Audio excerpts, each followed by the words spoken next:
অভিযোগ কমিয়ে দেন, দেখবেন সুখে থাকবেন।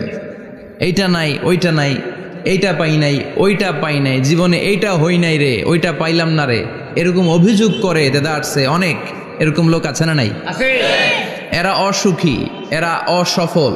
সফল ব্যক্তিদের একটা গুণাবলী হচ্ছে এরা কমপ্লেইন করে কম, কমপ্লেইন করে কম, তারা শুকরিয়া করে বেশি। দে আর ভেরি গ্রেটফুল, তারা শুকরিয়া করে বেশি। এটা পাই নাই, ওইটা পাই নাই এগুলো বলবেন না, কারণ আপনি যেটা পাইয়া খুশি না, অনেকে এইটা পাওয়ার জন্য সংগ্রাম করে যাচ্ছে। আপনি এখন যেই জায়গাটাতে আছেন, এই জায়গাটাতে পৌঁছা অনেকে স্বপ্ন। আপনি এটা পেয়ে খুশি না, কিন্তু আপনার জায়গায় পৌঁছার জন্য অনেকে স্ট্রাগল করে যাচ্ছে, সংগ্রাম করে যাচ্ছে। আপনি যেই পজিশনে আছেন, শুধু এই পজিশনে আসাটাই অনেকের স্বপ্ন। তো শুকরিয়া করবেন না কেন? এজন্য সব সময় আমাদের বেশি বেশি শুকরিয়া করতে হবে কার? রব্বুল আলামিন বলেন, কুল লাউ কানাল বাহরু মিদাদান লিকালিমাতি রাব্বি লানাফিদাল বাহরু ক্বাবলা আন তানফাদা কালিমাতু রাব্বি ওয়ালাউ জিনা বিমিসলিহি মাদাদা। সাগরের জলকে কালি করে, গাছের পাতাকে খাতা করে, তোমার মহিমা লেখা শেষ হবে না, যদিও লিখি প্রভু জীবন ভরে। সাগরের জলকে কালি করে, গাছের পাতাকে খাতা করে, তোমার মহিমা লেখা শেষ হবে না, যদিও লিখি প্রভু জীবন ভরে। সাগরের জলকে কালি করে, চিল্লায় বলেন ঠিক কিনা? সব সাগর মহাসাগরের জল যদি কালি হয়ে যায়, কি উপমা দিলেন আল্লাহ! সব সাগরের পানি যদি কালি হয়ে যায়, সব গাছের পাতাও যদি খাতা হয়ে যায়, আর সাগরের জল নামক কালি দিয়ে গাছের পাতা নামক খাতার উপরে যদি আমি আল্লাহর প্রশংসা তোমরা লিখতে শুরু করে দাও, সাগরের জল শেষ হয়ে যাবে, গাছের সব পাতাগুলো ফুরিয়ে যাবে, আমি আল্লাহর প্রশংসা করে শেষ করা যাবে না। সুবহানাল্লাহ বাড়িতে যায় বলবেন। সাগরের জল, চারটেখানে কথা। কয়টা সাগর দেখছেন আপনি? কয়টা সাগর ঘুরছেন? প্রশান্ত মহাসাগর দেখছেন আপনি? আটলান্টিক মহাসাগর দেখেছি আমরা? দেখি নাই। প্রশান্ত মহাসাগরের সবচেয়ে গভীর জায়গার নাম মারিয়ানা ট্রেঞ্চ। প্রায় 36,000 ফিট ওইটা ডেপথ, গভীরতা। কয় হাজার ফিট গভীর? আপনার বাড়ির যে পুকুর কয় হাত গভীর? হ্যাঁ, 36,000 ফিট। কেন ইমাজিন, কল্পনা করতে পারেন 36,000 ফিট গভীর এটা মারিয়ানা ট্রেঞ্চ, প্রশান্ত মহাসাগর। আর এই পৃথিবীর সবচেয়ে উঁচু যে পাহাড়টা, এটার নাম মাউন্ট এভারেস্ট। এটার উচ্চতা প্রায় অ্যাপ্রক্সিমেটলি অ্যারাউন্ড 29,000 ফিট। পাহাড়, পৃথিবীর সবচেয়ে উঁচু পর্বত শৃঙ্গ মাউন্ট এভারেস্ট 29,000 ফিট। আর পৃথিবীর সবচেয়ে গভীর সাগর, প্রশান্ত মহাসাগরের সবচেয়ে গভীর জায়গা মারিয়ানা ট্রেঞ্চ, ওইটা নাকি 36,000 ফিট। তাহলে ওই পাহাড়কে তুলে ধরে এনে প্রশান্ত মহাসাগরের সবচেয়ে গভীর জায়গা মারিয়ানা ট্রেঞ্চের উপর যদি ছেড়ে দেয়া হয়, পুরো পাহাড় ডুবে যাবে। সুবহানাল্লাহ নাই? পুরো পাহাড় ডুবে যাবে, উপরে পানি থেকে যাবে প্রায় 7,000 ফিট। আল্লাহু আকবার। এই পৃথিবীর দ্বিতীয় গভীরতম সাগরের নাম আটলান্টিক মহাসাগর। এ সাগরের সবচেয়ে গভীর জায়গার নাম হচ্ছে পুয়ের্টো-রিকো। এই পুয়ের্টো-রিকোর গভীরতা প্রায় 33,000 ফিট। কত? আর সবচেয়ে বড় পাহাড় 29,000 ফিট। তো এই সাগরেও যদি বড় পাহাড়টা, পৃথিবীর সবচেয়ে উঁচুতম পর্বত শৃঙ্গকে এনে ছেড়ে দেয়া হয়, পুরো পাহাড় পানিতে তলিয়ে তো যাবেই, এর উপরে আরো পানি থেকে যাবে 4,000 ফিট। সাগর, মহাসাগর, পানি বেশি না কম? জোরে বলেন। কি বিশাল আটলান্টিক মহাসাগর! লম্বায় তো অনেক বড়, আড়াআড়ি ভাবে এটারে ক্রস করে অনেক প্লেন, অনেক বিমান। আগে কনকর্ড ক্রস করতো হিথ্রো এয়ারপোর্ট থেকে জন এফ কেনেডি এয়ারপোর্টে ল্যান্ড করার জন্য। ঘন্টায় 1000 মাইল বেগে ছুটতো এই প্লেনগুলো। তারপরেও আড়াআড়ি ভাবে, লম্বায় না, আড়াআড়ি ভাবে আটলান্টিক মহাসাগরকে ক্রস করতে 3-4 ঘন্টা লেগে যেত। প্লেন যদি ঘন্টায় চলে 1000 মাইল বেগে, আর আটলান্টিক মহাসাগরের পাশ যেটা প্রশস্ত, এটা ক্রস করতে যদি 3 ঘন্টা লাগে, তাহলে পাশে কয় হাজার কিলোমিটার? 3000 কিলোমিটার। সুবহানাল্লাহ কইবেন না? এত বিশাল বিশাল সাগর। সাগর কি, মহাসাগর কি এই দুইটা, যে প্রশান্ত আর আটলান্টিক? না, ভারত মহাসাগর, উত্তর মহাসাগর, দক্ষিণ মহাসাগর, বঙ্গোপসাগর, কৃষ্ণ সাগর, ভূমধ্য সাগর, লোহিত সাগর, চায়না সাগর, শত শত সাগরে ভরপুর মহাবিশ্ব। এই সব সাগরের পানি যদি কালি হয়ে যায়, কি হয়ে যায়? আর পৃথিবীতে যত গাছ আছে সব গাছের পাতা যদি খাতা হয়ে যায়, গাছ কয়টা আছে কুমিল্লায়? হ্যাঁ, অভাব নাই। তো কুমিল্লাতেই যদি অভাব নাই, তাহলে আফ্রিকার জঙ্গলের কি অবস্থা? কি পরিমাণে গাছ, বৃক্ষরাজি আল্লাহ তৈরি করেছেন। এই সব গাছের পাতা যদি এরকম খাতা হয়ে যায়, আর এই সাগরের জল নামক কালি দিয়ে যদি এই খাতায় আল্লাহর জিকির লিখতে শুরু করেন, প্রশংসা লিখতে শুরু করেন, গাছের পাতাও শেষ, সাগরের পানিও শেষ, শেষ হবে না আল্লাহর জিকির আর প্রশংসা করেন। আল্লাহু আকবার। এজন্য সব সময় প্রশংসা করতে হবে একজন সত্তার, তিনি কে? সে আল্লাহ বললেন, হুয়াল আউয়ালু ওয়াল আখিরু ওয়াজ যাহিরু ওয়াল বাতিন ওয়া হুয়া বিকুল্লি শাইইন আলিম। আল্লাহ বললেন, আমার প্রশংসা করবি না কেন? আমি সবার প্রথমে, আমি সবার শেষে, আমি প্রকাশ্যে, আমি গোপনে। কার কথা? আল্লাহ। প্রথমে কে? আল্লাহ। জোরে বলেন, আল্লাহ। প্রথমে আল্লাহ আল্লাহ, শেষেও আল্লাহ আল্লাহ, আকাশে আল্লাহ আল্লাহ, জমিনে আল্লাহ আল্লাহ। পড়েন পড়েন, প্রথমে আল্লাহ আল্লাহ, শেষেও আল্লাহ আল্লাহ, আকাশে আল্লাহ আল্লাহ, জমিনে আল্লাহ আল্লাহ। আবার পড়েন, প্রথমে আল্লাহ, শেষেও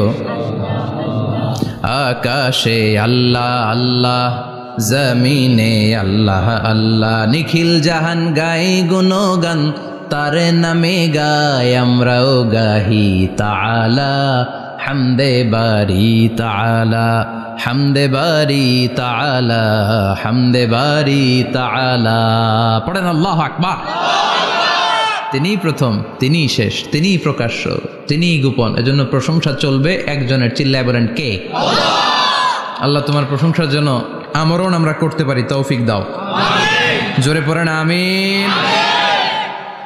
সুলতানপুর নুরানিয়া হাফিজিয়া মাদ্রাসা ও এতিমখানার উদ্যোগে আজকের এই প্রোগ্রাম সভাপতিত্ব করছেন আলহাজ শামসুল হক সরকার, অবসরপ্রাপ্ত সরকারি কর্মকর্তা। আসছেন সভাপতি? অসুস্থ, আল্লাহ তুমি সুস্থ করো। আমার আগে কথা বলছিলেন হযরত মাওলানা ইয়াহিয়া মাহমুদ দামাত বারাকাতুহু, প্রতিষ্ঠাতা প্রিন্সিপাল শাইখুল হাদিস জামিয়া দারুল উলুম রামপুরা ঢাকা। সুন্দর বয়ান করছিলেন, আমি খাচ্ছিলাম আর শুনছিলাম। প্রামাণ্য বর্ণনা করছিলেন কিভাবে কিয়ামত হবে, কিভাবে আমরা উঠব হুফাতান ওরাতান মুশাতান গুরলা, উলঙ্গ, নেকেড। সেদিন আমাদের গায়ে জামা থাকবে না, জ্যাকেট থাকবে খালি। কি থাকবে?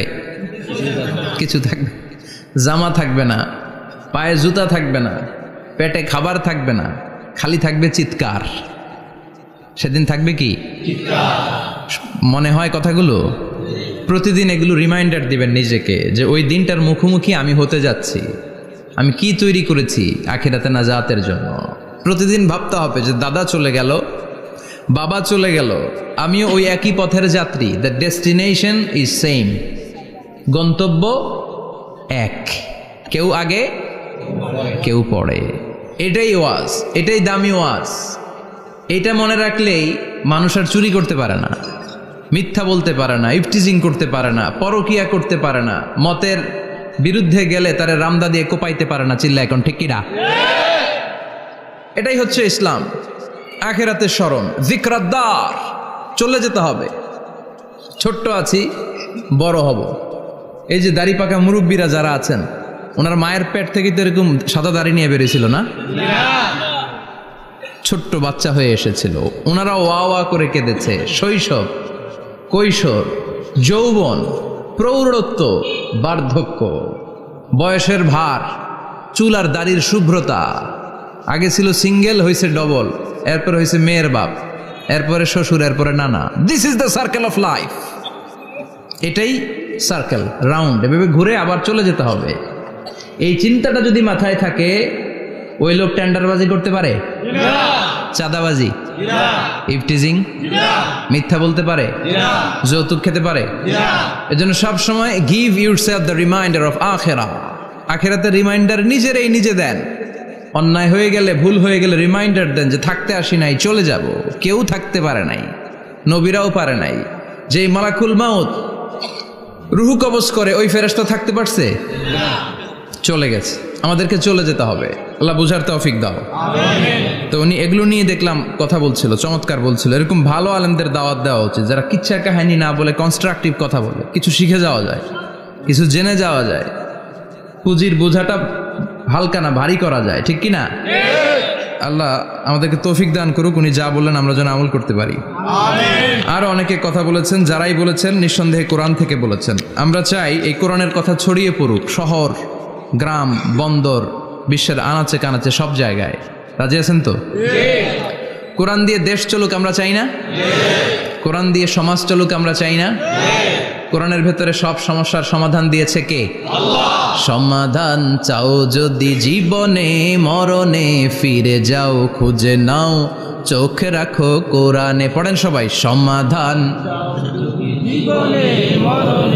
ফিরে যাও খুঁজে নাও, চোখ রাখো কোরআনে। If you want the solution this দুনিয়ায় না খিরা, go back, have a look to the holy কোরআনে। ঠিক কিনা? Go back, sit down and have a look to the Quran. বসো, ঠান্ডা মাথায় দেখো কোরআনে কি বলেছে আল্লাহ। প্রবলেম সলভিং মেথোডোলজি, সব সমস্যার সমাধান এই কোরআনে আছে না নাই? এই কোরআনের মাজলিসে আজকে আসতে বসতে পেরে খুশি না বেজার? কম না বেশি? আসুন আমরা আল্লাহর দরবারে শুকরিয়া জানাই আর পড়ি আলহামদুলিল্লাহ। প্রাণটা খুলে পড়েন আলহামদুলিল্লাহ। আল্লাহর একটা ডাক দেন, বলেন ইয়া আল্লাহ। আরো জোরে পড়েন ইয়া আল্লাহ। আল্লাহ তুমি কবুল করো। আমরা সরাসরি এই বইটা থেকে এখন কথা শুনবো। এই দেখেন, পৃথিবীর কোনো বইয়ে এত ময়লা থাকে না যত ময়লা থাকে কোরআনে।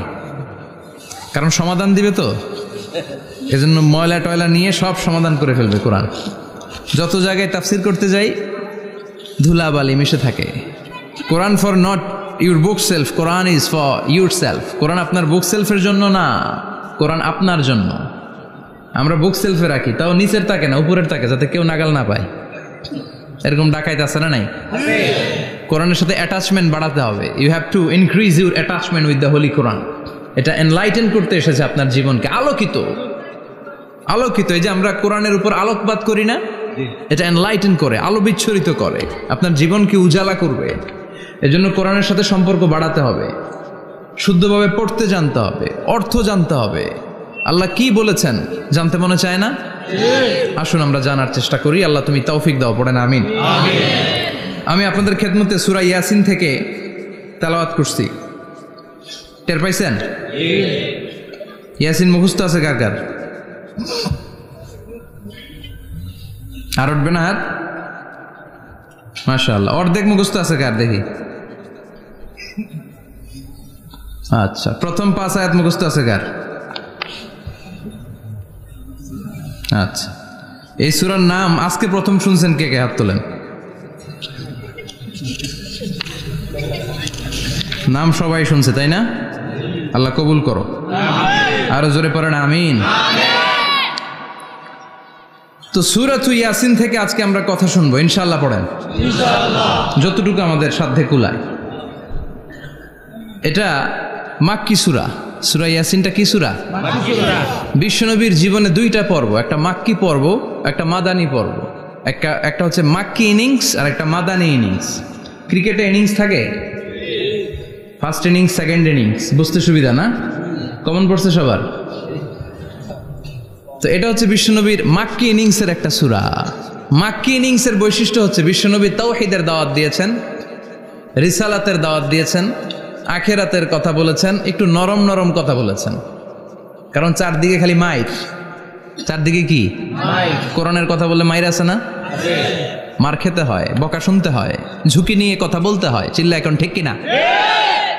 বিশ্বনবীরে বলা হলো এগুলো ছেড়ে দেন, এগুলো ছেড়ে দেন। সুন্দরী নারী দেব, টাকার পাহাড় দেব, ক্ষমতার চেয়ারে বসিয়ে দেব, সব দিব। এই হচ্ছে আমাদের 3 দফা। নারী দিব, সম্পদ দিব, ক্ষমতা দিব। বিষ্ণু বললেন আমার খালি 1 দফা। আমার কয় দফা? 1 দফা। লা ওয়াদাউ আশ-শামসা ফি ইয়ামিনি, সূর্য যদি ডান হাতেও দাও, ওয়াল কামারা ফি ইয়াসারি, চন্দ্র যদি বাঁ হাতেও দাও, এই কালেমার দাওয়াত থেকে 1 হাতও আমার পিছনে নেওয়া যাবে না। চিল্লা এখন ঠিক কিনা? মুমিন কখনো ভয় পায় না, মুমিন কখনো পিছু হটে না, মুমিন স্ট্র্যাটেজি চেঞ্জ করে, মুমিন কৌশলী হয়। এই রাস্তা দিয়ে যাওয়া যায় না, বৈশা বৈশা কেঁদে লাভ নাই, রাস্তা আরেকটা খুঁজতে হবে, আরেকটা রাস্তা বানায় নিতে হবে। এটাই হচ্ছে মুমিনের বৈশিষ্ট্য। আল্লাহ তুমি বোঝার তৌফিক দাও। তো বিশ্বনবীর মাক্কি ইনিংসের খেলার সিস্টেম ছিল ঠ্যাক দিয়ে খেলতেন। ক্রিকেটে কি বলে যে উইকেট বাঁচায় খেলতে হবে, তোমার উইকেট যাতে পড়ে না যায়, তো ঠেকায় ঠেকায় খেলে। তো বিশ্বনবী ঠেকায় ঠেকায় খেলছেন, আর 4 ছক্কা মারছে সব মাদানি ইনিংসে। সুবহানাল্লাহ নাই? মাদানি ইনিংসে বিশ্বনবী গর্জে উঠলেন, জ্বলে উঠলেন আপন শক্তিতে। রবি না? তো বিশ্বনবী মাদানি ইনিংসে যেটা করেছেন সেটা হচ্ছে সমাজ সংস্কার করেছেন। He was a very good reformer of the society, as a father, as a husband, as a reformer of the society, as a lawgiver, as a lawmaker, as a commander, and as a messenger. Muhammad is the Superman of the world. স্বামী হিসেবে, বাবা হিসেবে, নেতা হিসেবে, নবী হিসেবে, সমাজ সংস্কারক হিসেবে, আইন প্রণেতা হিসেবে মুহাম্মদ হচ্ছেন এই পৃথিবীর জন্য সুপারম্যান। তার কোনো তুলনা হয় না, বিশ্বনবীর কোনো তুলনা হয় না। Beyondless, boundless, bottomless. তারা নিয়ে কথা বলতে গেলে সময় ফুরায় যাবে, মাইকের ব্যাটারি শেষ হয়ে যাবে, মাগার কথা শেষ হবে না। এজন্য ওনার জীবনের ক্ষেত্রে বলা হয় বিয়ন্ডলেস, বাউন্ডলেস, বটমলেস। অসাধারণ ব্যক্তিত্ব, সুপার ক্যালিফ্রাজিলিস্টিক এক্সপিয়ালিডোসাস, অসাধারণ, যার কোনো তুলনা হয় না, এক্সেলেন্ট, আনপ্যারালাল। মাদানী জীবনে উনি সশস্ত্র সংগ্রাম করলেন, সংস্কার করলেন সমাজটাকে, সেনাবাহিনী বানালেন। তখন আর নরম নরম ভাবে খেলে নাই, গরম ভাবে খেলেছে। এটা হচ্ছে ইমানের দাবি। মুমিনরা কৌশলী হয়, যখন যে পরিস্থিতি, ওই পরিস্থিতির সাথে তাদের স্ট্র্যাটেজি তারা পাল্টায়। তো বিশ্বনবীর মাদানী ইনিংসে এই সূরা নাজিল হয়নি, হয়েছে মাক্কি ইনিংসে, মাক্কি সূরা। এই সূরার অনেক ফজিলত, ছোটবেলা থেকেই সূরা ইয়াসিনের অনেক ফজিলতের কথা আমরা শুনেছি না? বিশ্বনবী বলেছেন ইন্না লিকুল্লি শাইইন কলবান ওয়া কলবুল কোরআনি সূরাতু ইয়াসিন। সব জিনিসের একটা কলব আছে, হৃদয় আছে, অন্তর আছে, আর কোরআনের কলবের নাম হচ্ছে সূরা ইয়াসিন। বিশ্বনবী বললেন ইন্না লিকুল্লি শাইইন কলবান, সব জিনিসের একটা কলব আছে। ওয়া ইন্না কলবাল কোরআনি সূরাতু ইয়াসিন, আর কোরআনের কলবের নাম হলো সূরাতু ইয়াসিন। মান ক্বারাআ সূরাতা ইয়াসিন মাররা ওয়াহিদা, একবার সূরাতু ইয়াসিন তেলাওয়াত করলে 10 পারা কোরআন খতমের সওয়াব হয়ে যায়। বিশ্বনবী বলতেন ইন্না ফিল জাসাদি মুদগা, দেহে একটা গোশতের টুকরা আছে, ইযা সালুহাত সালুহাল জাসাদু কুল্লু, এই দেহের গোশতের টুকরা যদি ভালো হয়ে যায় পুরো দেহটারে ভালো করে দেয় কে? আল্লাহ। এই দেহের গোশতের টুকরাটা যদি পচে যায় পুরো দেহটারে নষ্ট করে দেয় কে? আল্লাহ। বিশ্বনবী বললেন আলা ওয়াহিয়াল কলব, ওই টুকরাটার নাম হলো কলব। টুকরাটার নাম কি? কলব। এজন্য কলবের মধ্যে আল্লাহর জিকির বসাইতে হবে। কি বসাবেন? জিকির। নাকি আয়না বসাবেন? আয়না বসায় না? আয়না বসাইয়া দে মোর দয়াল বাবা, কেবলা কাবা, সব মুখস্থ। আয়না বসাইয়া দে মোর, নবীর কলবে আয়না বসায় নাই নবী। সেদিন আবু বকর, ওমর ফারুক, কেউ আয়না বসাইছে? আবু হানিফা, শাফিঈ, এরা কলবের মধ্যে আয়না বসাইছে? বসাইছে জিকির। চিল্লায় বলেন বসাইছে কি? এজন্য আল্লাহ বললেন আলা বিযিক্রিল্লাহি তাতমাইন্নুল কুলুব। দুনিয়ার কোনো জিনিস দিয়ে কলব ঠান্ডা হয় না, দুনিয়ার কোনো জিনিস দিয়ে কলব পরিচ্ছন্ন হয় না। কলব শুধু পরিচ্ছন্ন হয় একটা জিনিস দিয়ে, লা ইলাহা ইল্লাল্লাহ, লা লা ইলাহা ইল্লাল্লাহু মুহাম্মাদুর রাসূলুল্লাহ সাল্লাল্লাহু আলাইহি ওয়াসাল্লাম। তাহলে কোরআনের একটা কলব আছে, আমাদের দেহে যেমনি কলব আছে, প্রতিটা প্রাণীর যেমনি কলব আছে, অন্তর আছে, কোরআনেরও কলব আছে না নাই? আছে। কোরআনের কলবের নাম চিল্লায় বলেন, কোরআনের কলবের নাম। আবার বিশ্বনবী বলতেন ইকরাউ আলা মাউতাকুম সূরাত ইয়াসিন, তোমাদের মুমূর্ষু ব্যক্তিদের সামনে বসে সূরাত ইয়াসিন তেলাওয়াত করো। রূহ চলে যাবে, মৃত্যুর একেবারে দ্বার প্রান্তে দাঁড়িয়ে এই মুহূর্তে তার পাশে বসে পড়তে আরম্ভ করেন ইয়াসিন ওয়াল কুরআনিল হাকীম ইন্নাকা লামিনাল মুরসালিনা আলা সিরাতিম মুস্তাকিম। ওই ব্যক্তির ঈমানের মৃত্যু দান করে দিবে কে? আল্লাহ। মৃত্যুর কষ্ট হালকা করে দিবে কে? আল্লাহ। আবার বিশ্বনবী বলতেন রাত্রিবেলা যে ব্যক্তি একবার সূরাত ইয়াসিন তেলাওয়াত করে ঘুমাতে যায়, সকালবেলা নিষ্পাপ অবস্থায় তারে ঘুম থেকে জাগাবে কে? আল্লাহ। তাহলে এই সূরার মর্যাদা কম কম না বেশি বেশি? কলবুল কোরআন, এটা কোরআনের কলব, একবার পড়লে 10 পড়ার সওয়াব। আবার মুমূর্ষু ব্যক্তির সামনে বসে সূরা ইয়াসিন তেলাওয়াত করতে বলা হয়েছে, তাহলে মৃত্যুর কষ্টরে হালকা করে দেয় কে? আল্লাহ। আবার রাত্রিবেলা সূরা ইয়াসিন তেলাওয়াত করলে সকালবেলায় নিষ্পাপ বানায় দেয় কে? আল্লাহ। মনে থাকবে? কোরআনের কলবের নাম কি? ভুলে যাবেন না তো? বেশি বেশি তেলাওয়াত করতে রাজি আছেন? সকাল সন্ধ্যা তেলাওয়াত করবেন তো? সূরা ইয়াসিন ছাড়াও এই সূরার অনেকগুলো নাম তাফসীর গ্রন্থে পাওয়া যায়। এই সূরার একটা নাম হচ্ছে সূরাতুল কাদিয়া। সূরাতুল কাদিয়া তাকদি হাজাতা কারিইহা। যে এই সূরা তেলাওয়াত করে ওই তেলাওয়াতকারীর যে হাজত আছে, প্রয়োজন আছে, এই সূরার বরকতে আল্লাহ তার প্রয়োজন পূরণ করে দেয়।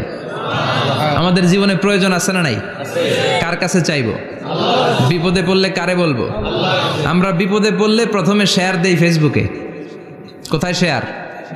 আগে শেয়ার দিব কার কাছে? মনে থাকবে?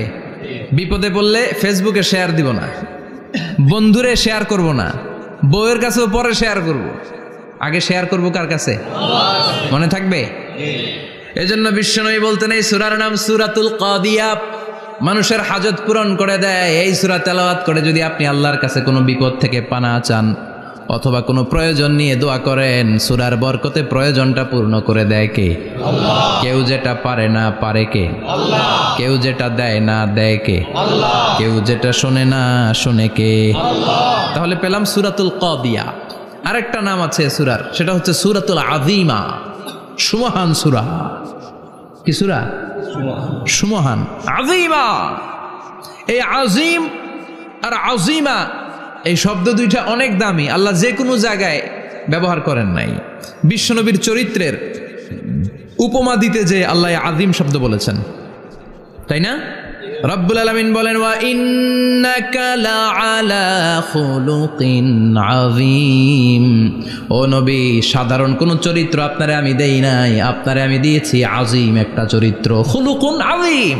And verily indeed you are on a very good standard of character. অসাধারণ চরিত্র দিয়েছে। বিশ্বনবীর চরিত্র বুঝাতে যে আল্লাহ কি শব্দ ব্যবহার করেছেন? কথা বলে না, তাফসীর শিখে যেতে হবে। কোন শব্দ ব্যবহার করেছেন? আযীম। আবার আল্লাহ নিজের পরিচয় দিতে যে আযীম বলেছেন, ওয়ালা ইয়াউদুহু হিফযুহুমা ওয়া হুয়াল আলিয়্যুল আযীম। সুবহানাল্লাহ। আকাশ জমিনের নিয়ন্ত্রণ করতে যে আল্লাহ কখনো ক্লান্ত হয় নাকি? কারণ তিনি হচ্ছেন আল আলিয়্যুল আযীম। আল্লাহু আকবার। তার মানে নবীর চরিত্রের ক্ষেত্রে আযীম, আল্লাহর নিজের সত্তার ক্ষেত্রে আল্লাহ বললেন আযীম। আবার বললেন কিয়ামতের দিন গোটা পৃথিবীটারে আমি নাড়িয়ে দেব, গোটা পৃথিবীতে একটা আমি ভূমিকম্প দিব। এই কথাও কোরআনে আছে না নাই? ইযা জুলজিলাতিল আরদু জিলজালাহা আল কারিয়াতু মাল কারিয়া। পুরো পৃথিবী কাঁপিয়ে দিব। এই কাঁপাকাঁপিটা ওই দিনের ভূমিকম্পটা কি অন্যান্য সময়ের ভূমিকম্পের মতো হবে? এই ভূমিকম্পকে আল্লাহ বলেছেন আযীম। ইন্না জালজালাতাস সাআতি লা শাইউন আযীম। সেদিনের ভূমিকম্প সাধারণ কোনো আর্থকোয়েক নয়, সাধারণ ভাইব্রেশন না, এটা আযীম। আবার আল্লাহ কোরআনকেও আযীম বলেছেন, ওয়ালাকাদ আতাইনাকা সাবআম মিনাল মাসানি ওয়াল কুরআনাল আযীম। ও নবী, আমি আপনার নিত্য পাঠনীয় সপ্তবাক্য সূরাতুল ফাতিহা দিয়েছি, সাথে সাথে কোরআনে আযীম দান করেছি। সুবহানাল্লাহ। তার মানে কোরআনের ক্ষেত্রে আযীম, কিয়ামতের ভূমিকম্প এটা আযীম, আল্লাহ নিজেও আযীম, বিশ্বনবীর চরিত্র আবার এই সূরাটাও যেহেতু দামি, এজন্য এই সূরার নাম সূরাতুল আযীমা। সূরাতুল সুমহান সূরা। এটা যেন তেন সূরা নয়, এটা তো কোরআনের কলব। কলব ছাড়া মানুষ বাঁচে? হার্ট ফাউন্ডেশনে যেয়ে দেখবেন মানুষের কি অবস্থা। হৃদরোগ, হৃদয় যার নষ্ট, তার যে কত কষ্ট। এই যে কি পরানো লাগে এখন, রিং পরায়, এনজিওগ্রাম, এনজিওপ্লাস্টি করে আর্টারি ব্লক করে ফেলে। চর্বি, এত চর্বি আমরা খাই, এত গরুর গোশত আমরা খাই। মনে রাখবেন, যেই প্রাণীর পা বেশি ওইটার ভিতরে কোলেস্টেরল বেশি। মাছের কয় পা? হ্যাঁ, নাই, এখানে নাই, মাছের পাটা নাই, কোলেস্টেরলও নাই। মুরগির কয় পা? জোরে বলতে হবে। তার মানে কিছু কোলেস্টেরল আছে না নাই? গরুর কয় পা? কোলেস্টেরল বেশি না কম? এইবার কোন চিংড়ির কয় পা? সবচেয়ে বেশি কোলেস্টেরল কন্টেইন করে শ্রিম্প, প্রন, চিংড়ি। এজন্য এগুলো কম খাইতে হবে। তবে 40-এর আগে যারা আছেন ধুমায়া খান, 40-এর পরে এই যে মাটন, ল্যাম্প, ছাগলের গোশ, খাসির গোশ, চিংড়ি, এগুলো আপনার ডায়েট থেকে বাদ দিয়ে দিতে হবে। বুঝতে পেরেছেন? এজন্য এই সূরাটা যেন তেন সূরা নয়, এটা তো কোরআনের কলিজা, হার্ট, হৃদয়। এজন্য সূরাটা সূরাতুল আযীমা। সুবহানাল্লাহ পড়েন। তার মানে 1 নম্বরে পেলাম সূরাতুল কাদিয়াহ, 2 নম্বরে পেলাম সূরাতুল আযীমা, 3 নম্বরে সূরার আরেক নাম হলো সূরাতুল মুইম্মা। সূরাতুল মুইম্মা। মুইম্মার 2 অর্থ। এক অর্থ হচ্ছে এটার বরকতটা আম, সবার জন্য, যেই পড়ে সেই বরকত পায়, এজন্য মুইম্মা। আবার মুইম্মার আরেক অর্থ হচ্ছে যেই সূরা শত্রুকে অন্ধ করে দেয়। কি করে দেয়? এই সূরার প্রথম 9টা আয়াত যদি বিপদে পড়ে, শত্রুর কবলে পড়ে আপনি তেলাওয়াত করেন, শত্রুর চোখটারে অন্ধ করে দিবে কে? আল্লাহ। বিশ্বনবী মক্কা থেকে যখন মদিনায় যায়, হিজরতের সময় বিশ্বনবী সূরাত ইয়াসিনের প্রথম 9টা আয়াত তেলাওয়াত করলেন। তেলাওয়াত করে আল্লাহর নাম নিয়ে ঘর থেকে বের হলেন। আশেপাশে কাফেররা ঘুরে কিন্তু বিশ্বনবীরে দেখে না, সবাই খেলে এরকম এরকম করে, ডানে বায়ে হাতায়, বিশ্বনবী সামনে দিয়ে যায়, কিন্তু কাফেরদের চোখ অন্ধ করে দিয়েছে কে? আল্লাহ। এজন্য কোরআন তেলাওয়াত করলে কাফেরদের চোখকে অন্ধ বানায় দেয় কে? আল্লাহ। এজন্য সূরার একটা নাম হচ্ছে সূরাতুল মুইম্মা। কি নাম? অন্ধ করে দেয়। তাফসিরে কুরতুবির মুসান্নিফ ইমাম আল কুরতুবি, উনাকে জালিম বাদশা বন্দী করেছিল। ওনার তাফসিরে এসেছে উনি শক্তিশালী লোক ছিলেন, জেলখানা ভেঙে বাঁচার জন্য দিছে দৌড়। উনারেও ধরার জন্য জালিম বাদশার সৈনিকেরা ঘোড়া নিয়ে রওনা হয়েছে। উনিও দৌড়ায়, ঘোড়াও পেছন থেকে আসে। ওমিয়া মানুষ কি ঘোড়ার দৌড়ের সাথে পারে? উনি হাঁটতে হাঁটতে হয়রান হয়ে এক বালুর ময়দানে যে ধপাস করে পড়েছেন। ওরাও ঘোড়া দিয়ে এসে নেমেছে, কিন্তু আজীব তামাশা, উনি বালুতে ধপাস করে পড়েই সূরাত ইয়াসিনের প্রথম 9 আয়াত তেলাওয়াত করতে শুরু করেছেন। ওরা নিচে নেমে ডানে বায়ে সামনে পিছনে খালি খুঁজে, কিন্তু দেখে না, সামনে কিন্তু বসা। ওদের চোখটার অন্ধ করে দিছে কে? আল্লাহ। বিশ্বাস হয়? ঈমান হয়? এজন্য বিপদে পড়লে সূরাত ইয়াসিনের প্রথম 9 আয়াত পড়তে রাজি আছেন? আল্লাহ তুমি তৌফিক দাও। আমিন। আর জোরে পড়েন আমিন। এজন্য আল্লাহ চমৎকার ভাবে এই সূরাটা শুরু করে দিলেন। 2টা কাটা অক্ষর দিয়ে আল্লাহ বললেন ইয়াসিন ওয়াল কুরআনিল হাকীম ইন্নাকা লামিনাল মুরসালিন আলা সিরাতিম মুস্তাকিম। পড়েন সুবহানাল্লাহ। ইয়াসিন। সূরাটা শুরু করলেন কি দিয়ে? ইয়াসিন। এটা কি কোনো বাক্য? এটা কি কোনো শব্দ? এটা কি অক্ষর? 2টা। প্রথম অক্ষরের নাম, দ্বিতীয়টা আওয়াজ করে বলেন, প্রথম অক্ষরটার নাম, দ্বিতীয়টা। খুব চমৎকার না? বাক্য দিয়ে এই সূরাটা শুরু করে নাই। যেমন ইযা জুলজিলাতিল আরদু জিলজালাহা, এই সূরার প্রথম আয়াত, এটা একটা বাক্য না? জি। আচ্ছা। ওয়াদ-দুহা ওয়াল-লাইলি ইযা সাজা, বাক্য না? জি। কিন্তু ইয়াসিন, এটা কি কোনো বাক্য? না। এটা কি কোনো শব্দ? না, এটা কাটা 2টা অক্ষর। সুবহানাল্লাহ পড়েন। আল্লাহ 114টা সূরার প্রায় 29টা সূরা এরকম কাটা কাটা অক্ষর দিয়ে শুরু করেছেন। সুবহানাল্লাহ নাই? এই 29টা সূরা কখনো আল্লাহ একটা অক্ষর দিয়ে শুরু করেছেন, কখনো 2টা অক্ষর দিয়ে, কখনো 3টা দিয়ে, কখনো 4টা দিয়ে, কখনো 5টা দিয়ে। একটা অক্ষর দিয়ে আল্লাহ কোরআনের সূরা শুরু করেছেন, এরকম একটা সূরা বলেন। নুন ওয়াল কলামি ওয়া মা ইয়াসতুরুন। নুন, নুন দিয়ে সূরা শুরু হয়ে গেছে। তারপরে কফ, এক অক্ষর দিয়ে সূরা শুরু হয়ে গেছে। সুবহানাল্লাহ পড়েন। সুবহানাল্লাহ। এবার বলেন 2 অক্ষর দিয়ে সূরা শুরু হয়েছে এরকম সূরা বলেন। আমিন। এত দূরে যান কেন? এটা আছে না নাই? আছে, ইয়াসিন। ইয়াসিন, সুবহানাল্লাহ পড়েন। ইয়াসিন 2 অক্ষর দিয়ে। তারপরে হামিম। এবার 3 অক্ষর দিয়ে আল্লাহ সূরা শুরু করছেন এরকম। আলিফ লাম মিম তা সিন মিম।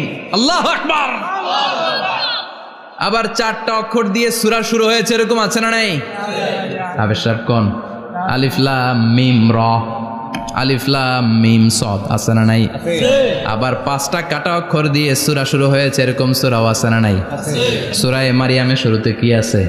কাফ হা ইয়া আইন সাদ। সুবহানাল্লাহ পড়েন। এরকম প্রায় 29টা সূরা আল্লাহ কাটা কাটা অক্ষর দিয়ে শুরু করেছেন, কোনো বাক্য দিয়ে নয়, কোনো শব্দ দিয়ে নয়। কি দিয়ে? হারফ দিয়ে। হারফ, এই হারফগুলোরে বলে হুরুফ আত-তাহাজ্জি বা হুরুফ আল মুকাত্তাআত, কাটা কাটা অক্ষর। মনে রাখবেন কোরআনের আয়াতগুলো 2 ভাগে বিভক্ত, একটা মুহকাম, একটা মুতাশাবিহ। মুহকাম মানে যেগুলোর অর্থ আমরা জানি, যেগুলোর ব্যাখ্যা আমরা জানি, যেটার ইন্টারপ্রিটেশন, এক্সপ্লেনেশন আমাদের জানা আছে।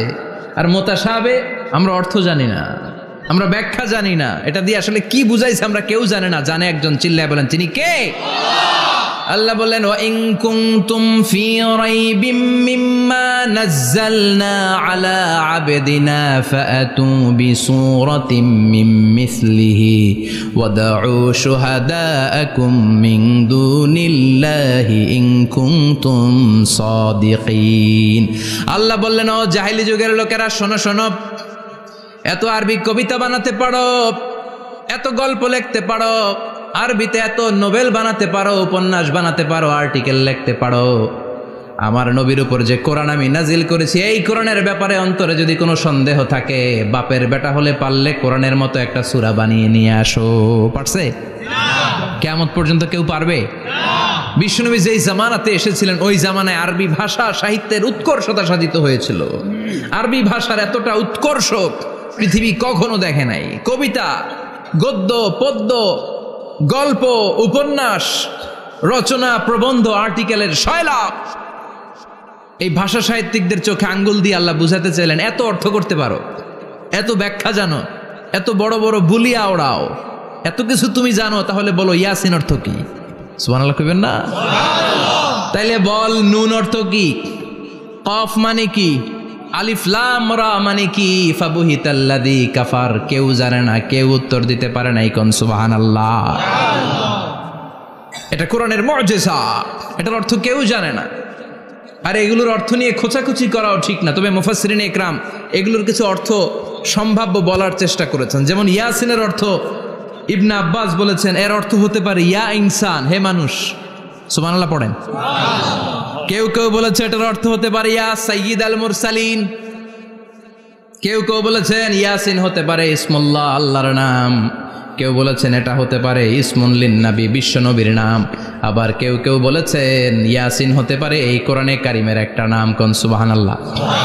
এই সম্ভাব্য সব কথাগুলো বলে পৃথিবীর সব মুফাসসিররা বলতে বাধ্য হয়েছেন আল্লাহু আ'লামু বিমুরাদিহি বিহি। এটার দ্বারা আসল অর্থ যে কি এটা আমরা কেউ জানি না। জানে কে? আল্লাহ। চিৎকার করে বলতে হবে জানে কে? আল্লাহ। তাহলে ইয়াসিন মানে আমরা জানি না। ইয়াসিনের অর্থ আমরা ছেড়ে দেব কার উপর? আল্লাহ। এরপর আল্লাহ বললেন ওয়াল কুরআনিল হাকীম। প্রজ্ঞাময়, বিজ্ঞানময় কোরআনের শপথ। ওয়াল কুরআনিল হাকীম, বিজ্ঞানময়, প্রজ্ঞাময় কোরআনের শপথ বা কসম। ওয়াল কুরআনিল হাকিমে যে ওয়া, এই ওয়াটারে আরবিতে বলে ওয়া আল কাসামিয়া। কি বলে? ওয়া আল কাসামিয়া। কসম কাটার জন্য আল্লাহ এই ওয়া ব্যবহার করেছেন। যত জায়গায় কোরআনে আল্লাহ কসম কেটেছেন ওই কসমের শব্দটার আগে ওয়া আছে না নাই? ও মিয়া, কোরআনে আল্লাহ সময়ের শপথ করেছেন, কসম কেটেছেন, যুগের কসম কেটেছেন। যুগের সময়ের আরবি হলো আল আসর। এই আসরের আগে ওয়া আছে না নাই? কি বলছে আল্লাহ? ওয়াল আসর, ওয়াল আবার 3 ফলের কসম আল্লাহ কোরআনে কেটেছেন, কি বলেছেন? ওয়াত্তিন মানে 3-এর কসম। জাইতুনের কসম কেটেছেন, বলেছেন ওয়াজ্জাইতুন। তুর পাহাড়ের কসম কেটেছেন, বলেছেন ওয়াতুরে সিনিন। যত জায়গায় কসম তত জায়গায় ওয়াও আছে না নাই? পাহাড়ের নামে কসম কেটেছেন, আল্লাহ বলেছেন ওয়াত্তুর। সূর্যের নামে কসম কেটেছেন, আল্লাহ বলেছেন ওয়াশ-শামসি ওয়াদুহাহা। সুবহানাল্লাহ কইবেন না? ফজরের নামে কসম কেটেছেন, কি বলেছেন? ওয়াল ফাজর। জিলহজ মাসের প্রথম 10 রাতের কসম কেটেছেন, কি বলেছেন? ওয়ালায়ালিন আশর। জোর আর বেজরের কসম কেটেছেন, আল্লাহ বলেছেন ওয়াশ-শাফঈ ওয়াল ওয়াতর।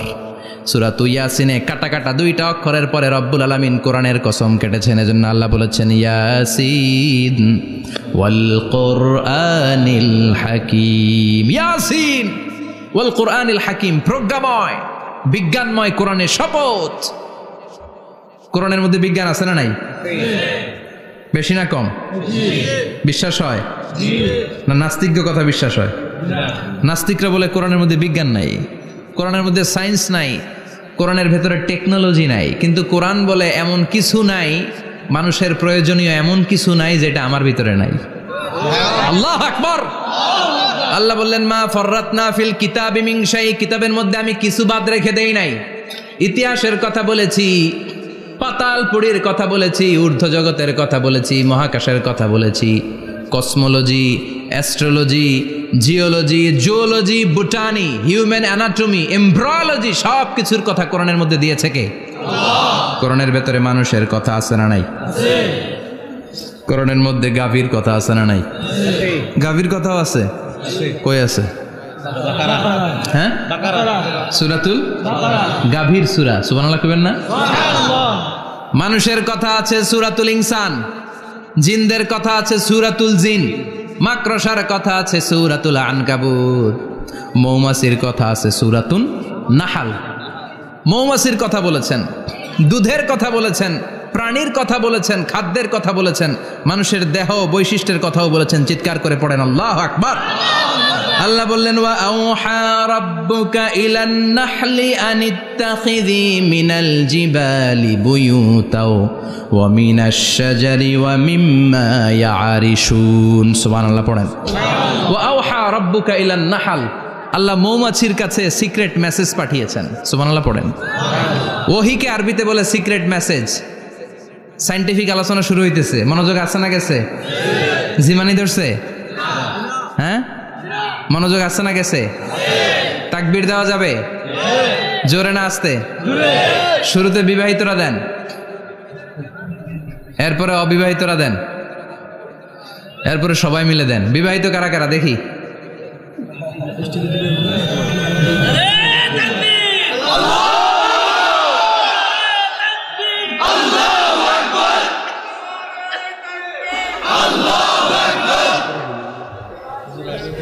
বিবাহিতরা অবিবাহিতরা দিবেন না? শুরুতে বিবাহিতরা দেন, তারপরে অবিবাহিতরা দেন, তারপরে সবাই মিলে দেন। বিবাহিতরা রেডি? দেখবো কাদের গলায় জোর বেশি। দেখি দেখি, বিবাহিতরা দেন। লিল্লাহি তাকবীর। মাশাআল্লাহ। এবার অবিবাহিতরা রেডি? আওয়াজ নাই, হেরে যাবে আজকে, হেরে যাবে। রেডি? তাকবীর দাও। লিল্লাহি তাকবীর।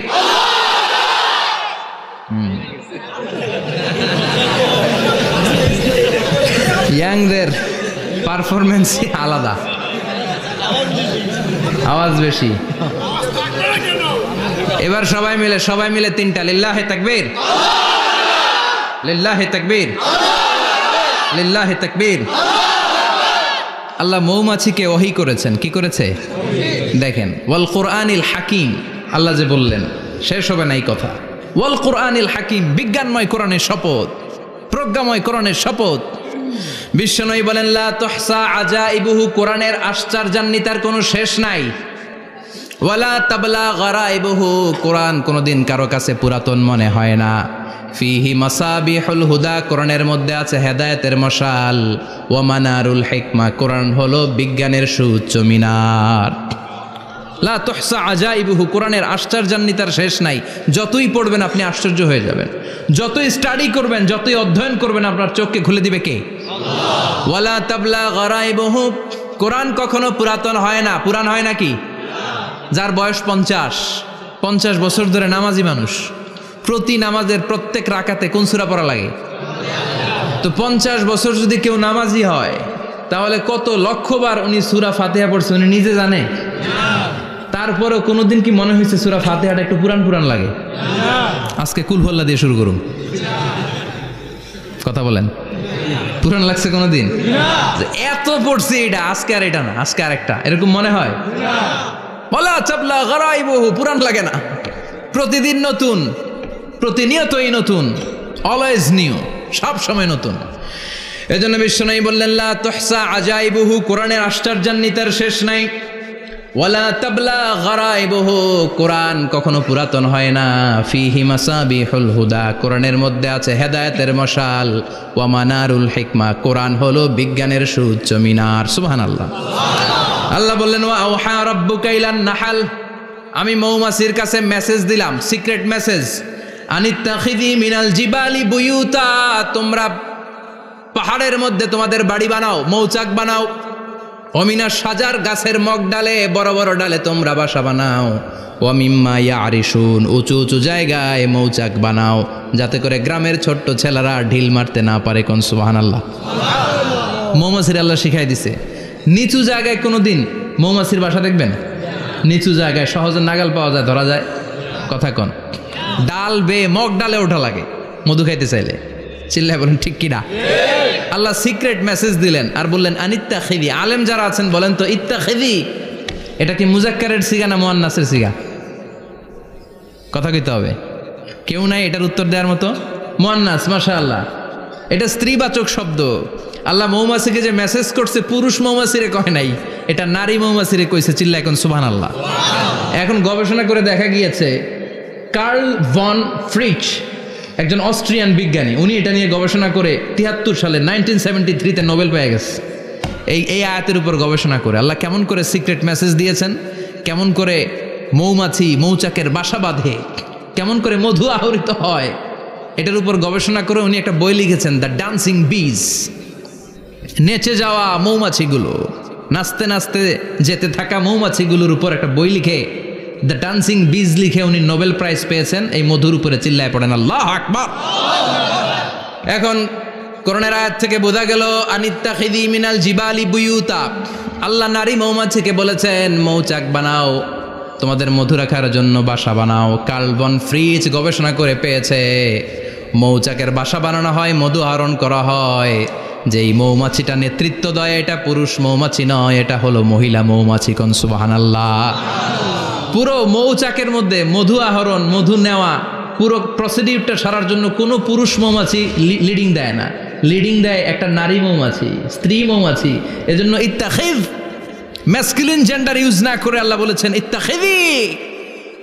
নারী মৌমাছিকে আল্লাহ অ্যাড্রেস করে বলেছেন যাও মৌচাক বানাও আর এটার মধ্যে মধু আহরণ করো। চিল্লায় পড়েন আল্লাহু আকবার।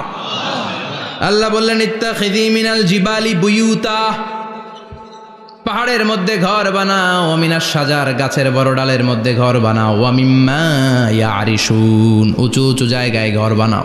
উনি গবেষণা পেয়েছেন এই মধুর মধ্যে অসাধারণ কিছু ন্যাচারাল অ্যান্টিসেপটিক আছে। কি আছে? Natural antiseptic. এটার নাম হচ্ছে প্রপিলিস। প্রপিলিস নামে একটা লিকুইড পাওয়া যায় মৌচাকের মধ্যে। এটা কাটা জায়গায় লাগা দিলে স্যাভলন, ডেটল কিছু লাগানো লাগবে না। ওই প্রপিলিসের কারণে আপনার কাটা জায়গা এমনি শুকিয়ে যাবে। সুবহানাল্লাহ পড়েন। দ্বিতীয় বিশ্বযুদ্ধে রাশিয়ান যত সৈনিকরা যুদ্ধে আহত হতো, ওরা আলাদা করে অ্যান্টিসেপটিক খাইতো না, ওরা মধু আইনা লাগাই দিত আর সুস্থ হয়ে যেত। সুবহানাল্লাহ পড়ে। নিউজিল্যান্ডের কিছু বিজ্ঞানীরা আবিষ্কার করেছে মৌমাছির হুলের ভিতরে রেমিটিক ফিভারের অ্যান্টিবায়োটিক আছে। অনেকের বাত জ্বর হয়, বাতের ব্যথা থাকে না? থাকে, মুরব্বীদের বেশি হয়। ওই জায়গার মধ্যে যদি আপনি মৌমাছি এনে ঢুকাই দিতে পারেন, মৌমাছির হুল লাগাই দিতে পারেন, ভালো হয়ে যাবে। মৌমাছি যখন হুল ফুটে আরাম লাগে না অনেক? খাইছেন? কামড় খাইছেন? হ্যাঁ, মজা লাগে। তো নিউজিল্যান্ডের এই গবেষকরা এরা আবিষ্কার করেছে যে মৌমাছি যদি হুল ফুটিয়ে দেয়, ওইখানে বাতের ব্যথা থাকলে, বেদনা থাকলে এটা ভালো হয়ে যাবে। আমি নিজে দেখেছি, বিবিসি একটা ডকুমেন্টারি, ইজিপশিয়ান একজন ফিজিশিয়ান, চিকিৎসক, উনি ওনার বাতের ব্যথায় আক্রান্ত যত রুগীরা আছে ওদের গায়ের মধ্যে মৌমাছি এনে এনে নিজে নিজে হুল ফুটায়। রুগী চিৎকার মারে, ও মাগো, ও আল্লাহ গো, কিন্তু একদিন পরে ব্যথা নাই, আর কয় ভালো হয়ে গেছি। সুবহানাল্লাহ কইবেন না? তো এজন্য এই কার্ল বন ফ্রিজ 1973-তে দ্য ডান্সিং বিজ লেখে গোটা বিশ্বকে তাক লাগিয়ে দিয়েছে। তার গবেষণার প্রতিটি পয়েন্ট কোরআনের আয়াতের সাথে মিলে যায়। চিৎকার করে পড়েন আল্লাহু আকবার। এই যে আমরা মধু খাই, এই মৌচাকের ভেতরে অন অ্যান অ্যাভারেজ অ্যারাউন্ড 60,000 মৌমাছি থাকে। 3 ভাগে, একটা হচ্ছে কুইন বি, একটা মেল বি, আর একটা হচ্ছে ওয়ার্কার বি। একটা থাকে রানী মৌমাছি, এর নেতৃত্বে সবাই চলে।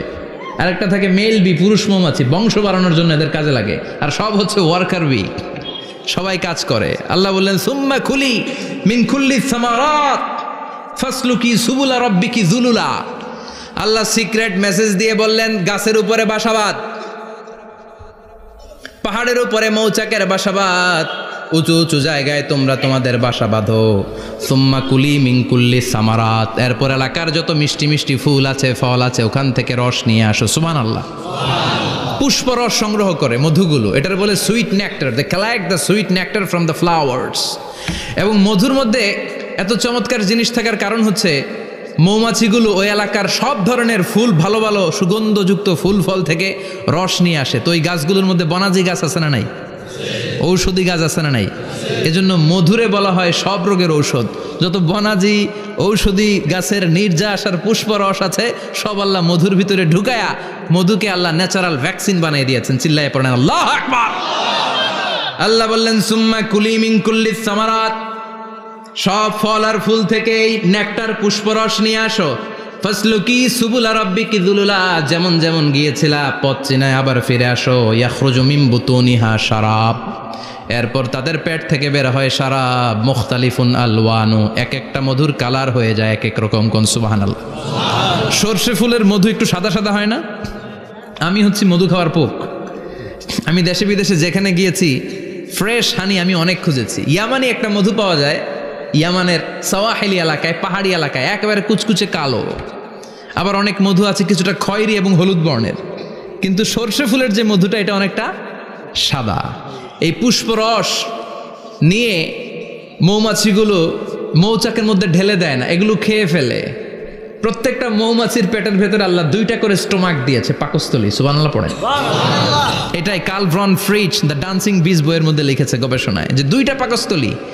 একটা পাকস্থলী দিয়ে মৌমাছি খায়, নিজে খেয়ে বাঁচে, আর একটা পাকস্থলী দিয়ে এই ফ্লাওয়ার নেক্টার পুষ্পরস সংগ্রহ করে ওই পাকস্থলীতে রাখে। ওই পাকস্থলীর ভেতরে আল্লাহ একটা ন্যাচারাল এনজাইম দিয়েছেন, ওই এনজাইমের সাথে ওই পুষ্পরসটা মিক্সড হয়।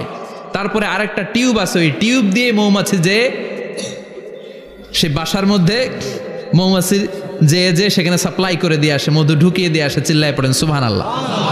তার মানে বিষয়টা এমন না ফুলের রস নিয়ে মৌচাকের দিয়ে আসলো, ফুলের রস সে নেয়, তার স্পেশাল একটা স্টোমাকের মধ্যে ঢুকায়, সেখানে এনজাইম দিয়ে পাচক রস দিয়ে আল্লাহ এটাকে সমৃদ্ধ করে দেয়। তারপর আলাদা একটা নল দিয়ে টিউব দিয়ে মৌচাকের ভেতরে ঢুকিয়ে দেয়। কোন সুবহানাল্লাহ। কি অসাধারণ পদ্ধতিতে আল্লাহ মধু বানালেন। আর কি সুন্দর মধু হাতের মধ্যে লয়া জিব্বা দিয়া চাটে আর গান গায়, মধু হই হই বিষা বাইলা। আছে না নাই? আল্লাহ শুকরিয়া নাই? মধু খায় আর গান গায়, মধু হই হই বিষা বাইলা, অনহারণে ভালোবাসার দাম নদিলা। আছে না নাই? ডাকাই। তাই মধু খেয়ে শুকরিয়া করতে হবে কার? বসো, চিৎকার করে বলেন শুকরিয়া করতে হবে কার? আল্লাহ বললেন ইয়াখরুজু মিন বুতুনিহা,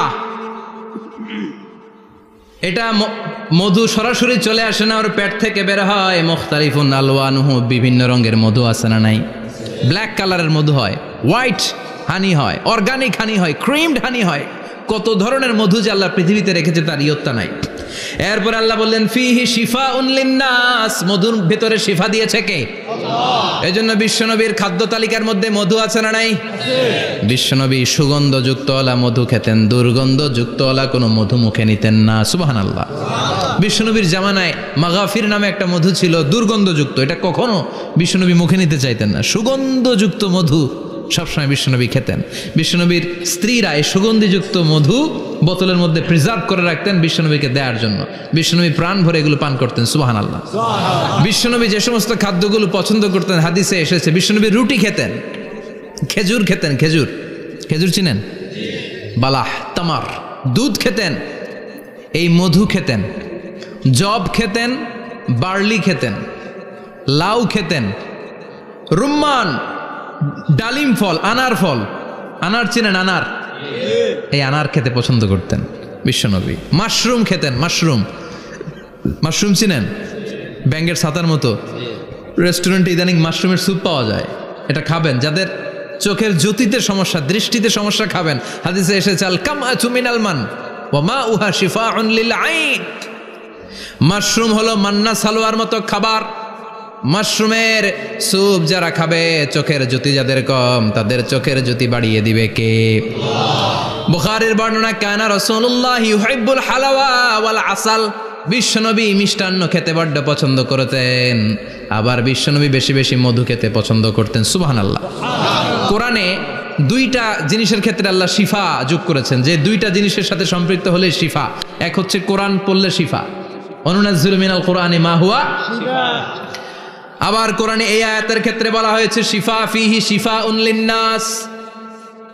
এজন্য সাইয়েদানা ইবনে মাসউদ এই উম্মাকে উদ্দেশ্য করে বলেছেন, আলাইকুম বিশিফাইন, তোমাদের উচিত দুইটা জিনিস থেকে শিফা নেয়া। এক হলো কোরআন, দুই হলো আসাল মানে মধু। কোন সুবহানাল্লাহ। কোরআন তেলাওয়াত করলে অসুস্থরে সুস্থ করে দেয় কে?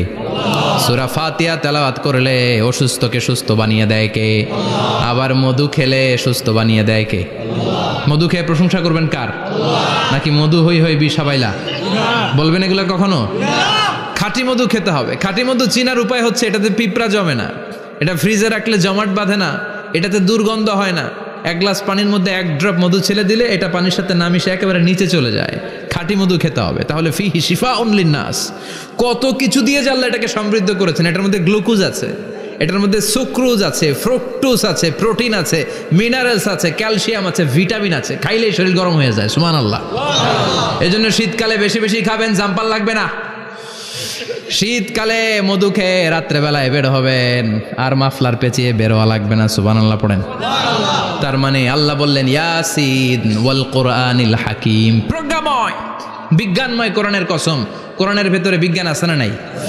বিজ্ঞানের কথা এই তো শুরু করলাম, আজকে সারা রাত বিজ্ঞানের কথা বলবো ইনশাআল্লাহ।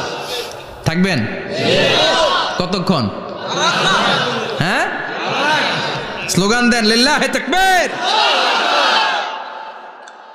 এরপরে আল্লাহ বললেন, গোলাম ওয়া ইন্না লাকুম ফিল আনআমি লাইবরা, প্রাণীকুলের দিকে নজর করে তাকাও। প্রাণীকুলের মধ্যে আমি তোমাদের জন্য নিদর্শন রেখেছি। নুসকিকুম মিম্মা ফি বুতুনিহি, এই প্রাণীকুলের পেট থেকে একটা চমৎকার জিনিস আমি বের করে দেই, এটার নাম হচ্ছে দুধ। এটা কি? দেখেন, একই আয়াতের মধ্যে আল্লাহ মধুর কথাও বললেন, আবার দুধের কথাও বললেন। দুধটা কিভাবে হয়, উৎপন্ন হয়, মধু কেমনে হয়, ইঞ্চি ইঞ্চি কথা এই কোরআনের ভেতরে তুলে ধরলেন কে? আল্লাহ বললেন মিমবাইনি ফারসিউ ওয়াদামিল লাবানা, গোবর আর রক্তের মাঝখান দিয়ে আমি দুধ বের করি, সুবহানাল্লাহ পড়েন। আমরা যাই এই গাভীর ওলান টানা শুরু করি সকালবেলা বিসমিল্লাহ বলে, কিন্তু কেমনে যেটা আসে ওইদিকে নজর নাই, ডাকাত। বিসমিল্লাহ বলে শুরু করে না, দুধ খাই আলহামদুলিল্লাহ পড়েন, আছে না নাই?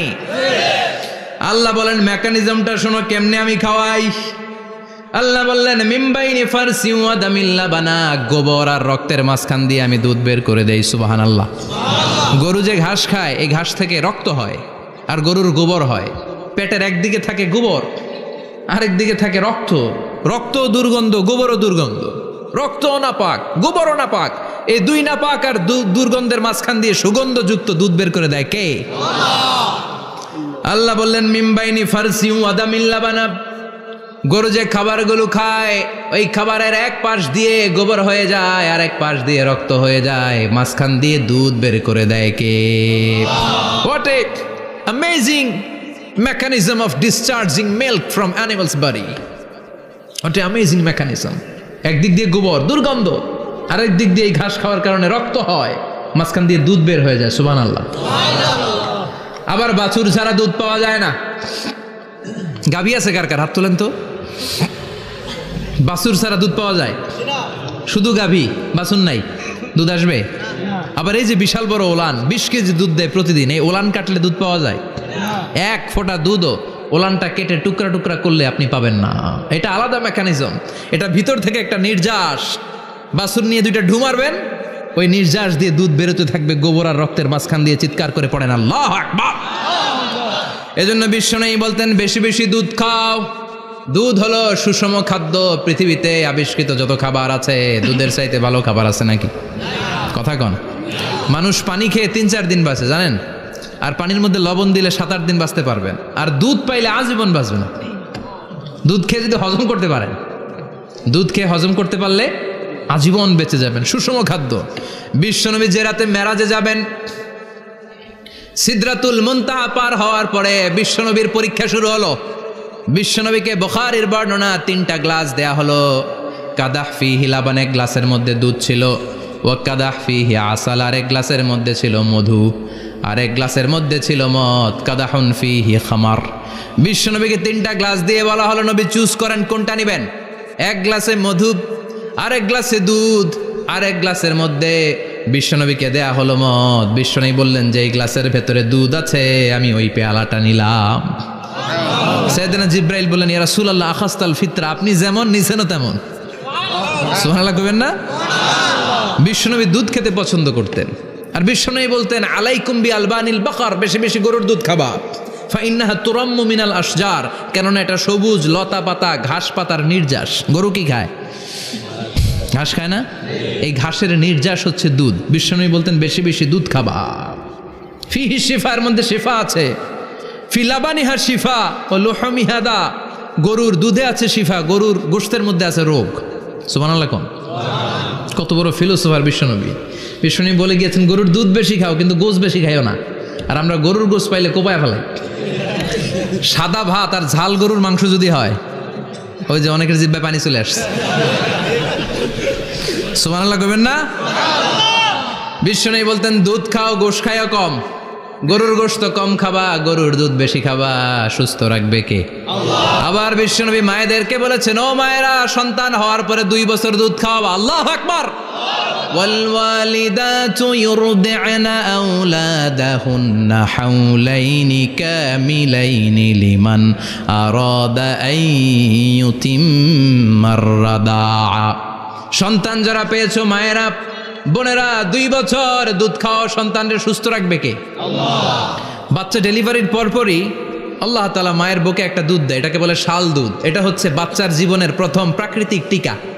সুবহানাল্লাহ কয় না? এটা বেবির জীবনে ন্যাচারাল প্রাকৃতিক টিকা, প্রতিষেধক আল্লাহ দিয়ে দিয়েছে। আপনার বাচ্চাকে টিকা দিন, স্লোগান আছে না? 5টা-7টা টিকা দেওয়া লাগে। প্রথম টিকাটা আল্লাহ নিজেই ফ্রি দিয়ে দিছে। এটা শাল দুধের ভেতরে পাওয়া যায়। এজন্য বাচ্চাকে শাল দুধ খাওয়াতে হবে। তার ব্রেনের গ্রোথ হবে, সে শক্তিশালী হবে, সে দেশপ্রেমিক হবে, সে আল্লাহওয়ালা হবে। চিল্লা এখন ঠিক কিনা? যে মায়েরা বাচ্চারে দুধ খাওয়ায়, ওই বাচ্চারা মায়েরে ভালোবাসে বেশি। আর যেই মা গুলো বাচ্চারে দুধ না খাওয়ায় আর ডানু খাওয়ায়, আর কি কি আছে? হরলিক্স আর সিরালেক, কমপ্লেট।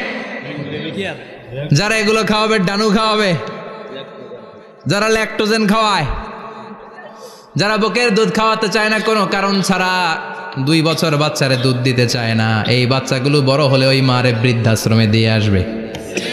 কথা কন, কথা কন।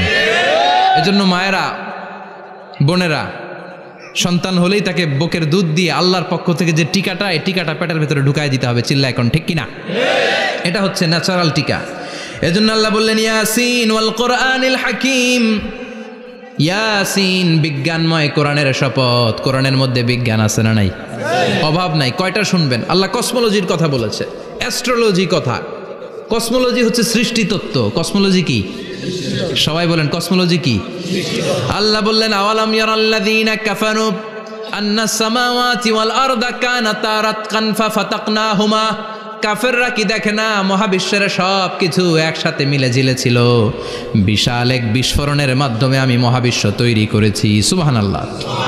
আদিতে, শুরুতে কিন্তু সব আকাশ, বাতাস, জমিন, চন্দ্র, সূর্য, নক্ষত্র গ্রহ, নীহারিকা পুঞ্জ, গ্যালাক্সি, ব্ল্যাক হোল সব কিছু মিলেমিশে একসাথে ছিল। এটার ঘনত্ব ছিল খুব বেশি। মহাবিশ্বের সব কিছু ছিল একটা বিন্দু।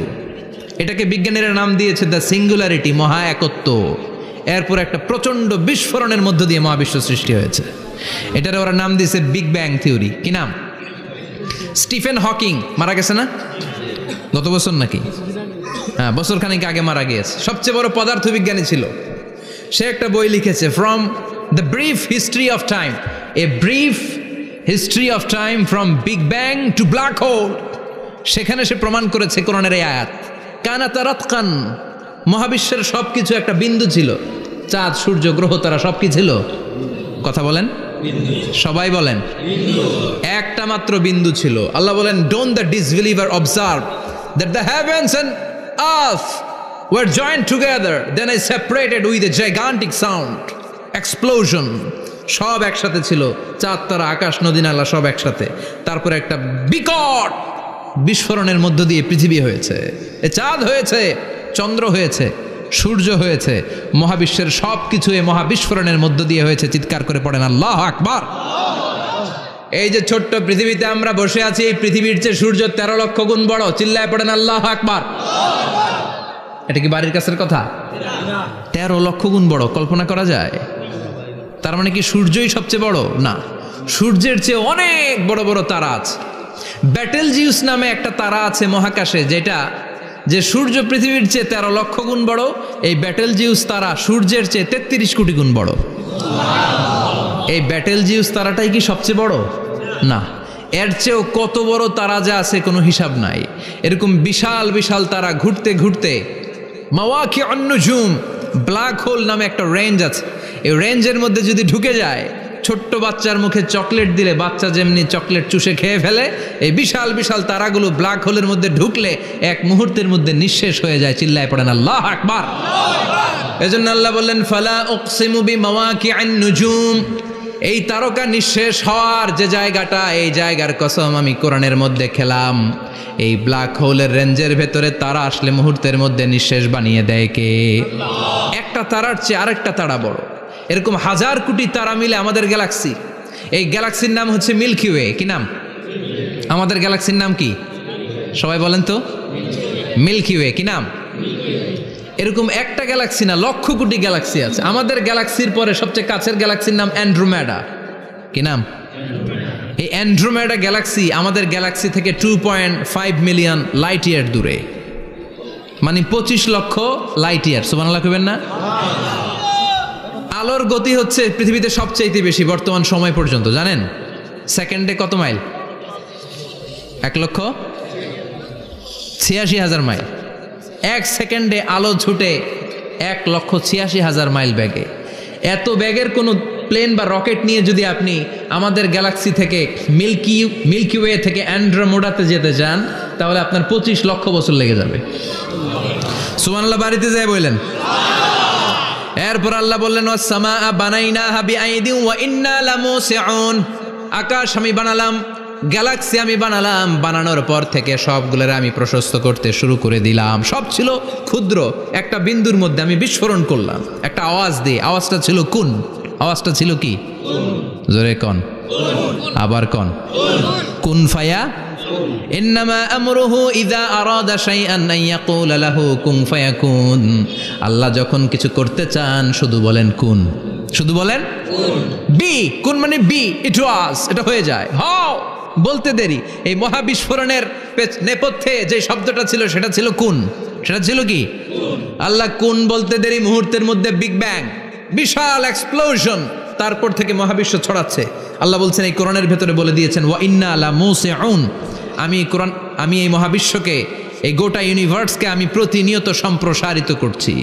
প্রতিনিয়ত এটা বড় হচ্ছে, সম্প্রসারিত হচ্ছে। চিল্লায় বলেন আল্লাহু আকবার।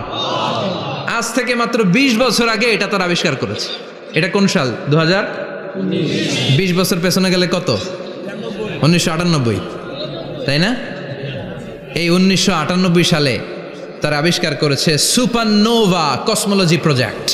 এই সুপারনোভা কসমোলজি প্রজেক্টে তারা এই সিদ্ধান্তে এসেছে যে মহাবিশ্ব কোন নামক এক বিস্ফোরণের পর থেকে যে সম্প্রসারিত হচ্ছে, আজ পর্যন্ত এটা শুধু বাড়ছে আর বাড়ছে, অ্যাক্সেলারেটিং হচ্ছে, এক্সপান্ডিং হচ্ছে, এটা কমছে না, কিয়ামত পর্যন্ত এটা বাড়তেই থাকবে। চিৎকার করে পড়েন আল্লাহু আকবার। এজন্য আল্লাহ বললেন ইয়াসিন ওয়াল কোরআনিল হাকিম, বিজ্ঞানময় প্রজ্ঞাময় কোরআনের শপথ। এই কোরআনের ভেতরে আমি কসমোলজির কথা বলেছি, অ্যাস্ট্রোলজির কথা বলেছি, জিওলজির কথা বলেছি, ফিজিক্সের কথাও বলেছি। সুবহানাল্লাহ। ফিজিক্স মানে কি? পদার্থ। পদার্থের সবচেয়ে বড় উপাদান হচ্ছে লোহা। লোহার কথা কিন্তু কোরআনে নাই। আছে? কই আছে? হ্যাঁ, সূরাতুল হাদিদ, লোহার নামে একটা সূরা দিয়েছে আল্লাহ কোরআনে। সুবহানাল্লাহ পড়বেন না? সূরার নাম সূরাতুল হাদিদ। সূরার নাম কি? চিল্লায় বলেন সূরার নাম সূরাতুল হাদিদ। হাদিদ মানে লোহা। আল্লাহ বললেন ওয়া আনজালনাল হাদিদা ফীহি বাসুন শাদীদ।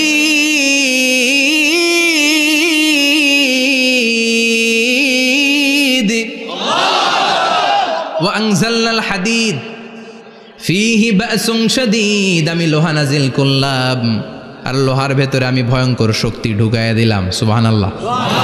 ফিহি মানাফিউ লিন্নাস, লোহার ভেতরে মানুষের জন্য অনেক কল্যাণ আছে। সুবহানাল্লাহ। লোহা ছাড়া পৃথিবীতে কিছু হয়? আংটি বানাতে লোহার দরকার আছে না নাই? ঘড়ি বানাতে, গাড়ি বানাতে, বাড়ি বানাতে, মোবাইল বানাতে, হেলিকপ্টার, প্লেন, রকেট, মাইকের স্ট্যান্ড। সুবহানাল্লাহ কোন?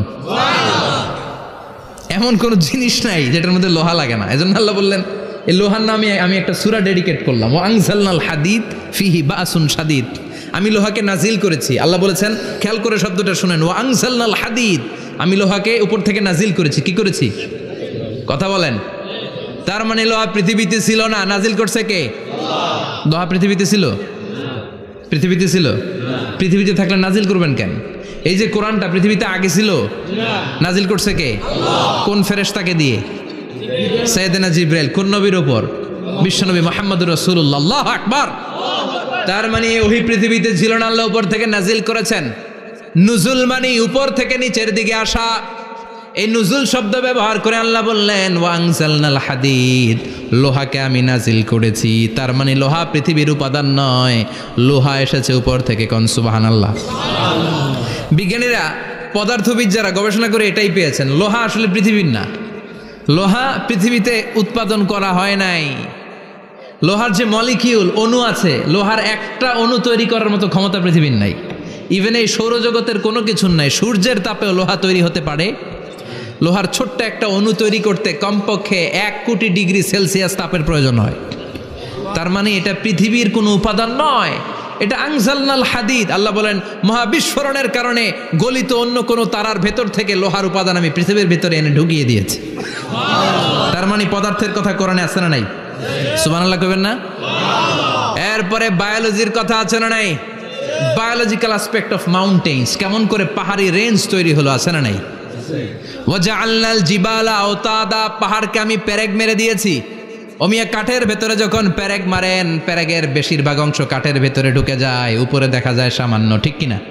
তো লোহা যদি আল্লাহ পেরেক মারেন, উপরে যা দেখা যায় এটা সামান্য, আসল পাহাড় তো মাটির নিচে। সুবহানাল্লাহ কইবেন না? আসল পাহাড় কোথায়? পেরেক যদি কাঠের মধ্যে ঢুকিয়ে দেন, পুরো পেরেকটা কাঠে ঢুকে যায় না, উপরে দেখা যায় কদ্দুর?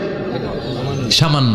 পাহাড়ের যা আপনি দেখেন এটা তো পেরেকের মাথা, পুরো পাহাড়টা আল্লাহ জামিনের ভেতরে গেড়ে দিয়েছেন। চিল্লায় পড়েন আল্লাহু আকবার। আবার আল্লাহ বললেন অমিনাল জিবালি জুদাদুম বিদু ওয়া হুমরুম মুখতালিফুন আলওয়ানু, আছে না নাই? ওয়া গারাবিবু সুদ, আল্লাহ বলেন নানা রঙের পাহাড় পর্বত মহাবিশ্বে আমি তৈরি করেছি। কোন পাহাড় হচ্ছে রক্তিম বর্ণের, কোন পাহাড়কে বানিয়েছি আমি কৃষ্ণ বর্ণের, কোন পাহাড়কে বানিয়েছি আমি শুভ্র বর্ণের, কোন পাহাড়ের রং কালো, কোনটা সাদা, কোনটা নীল, আছে না নাই? মহাবিশ্ব যখন তৈরি হয়েছে, পৃথিবীর মধ্যে 7টা টেকটনিক প্লেট তৈরি হয়েছে। 7 tectonic plates create the mountain range on earth. পৃথিবীতে এই পাহাড় তৈরির কারণ হচ্ছে 7টা প্লেট, এগুলোরে 7 টেকটনিক প্লেট বলে। এই প্লেটগুলোর কারণে পৃথিবীতে এই রং বেরঙের পাহাড় তৈরি হয়েছে।